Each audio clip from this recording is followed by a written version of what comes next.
өчтөр бид нар дэлхийн гэж ярина шүү дээ. Дэлхий дээр хамгийн эртний эсвэл хамгийн өндөр настай цайны мод гэх юм уу да. 3200 жилтэй модон дээр Дакусараа байгаад нар жарахаас өмнө арайхс нэг амт очсон бол өнөөдөр энэ Бяндау гэдэг энэ нутгийн бас нэг модон дээр хүрээд байна.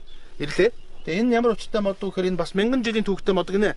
Тэгээ нөгөө модыг бодвол тэр модыг бол одоо хурж болохгүй. Ингээ хамгаалтанд авцсан. Энэ модыг бол жилдээ нэг удаа эндээс тариалан авдаг гинэ. Жилдээ ганцхан удаа. Одоо мэдгүй ганцхан модноос хэдэн килограмм одоо цайны навч гардаг юм байгаа.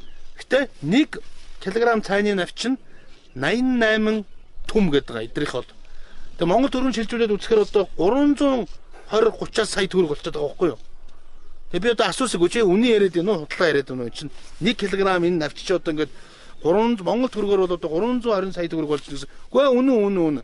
Ийм үнэтэй байдаг. Тэгээд одоо дундад улсын хамгийн баячууд хамгийн дээцүүд нь одоо энэ цаг л авч уудаг гиндэ 4 кг байна. За. Тэгвэл аргагүй байна. Энд чинь яг энэ модноос жилдээ нэг удаа 4 кг гардаг юм байна.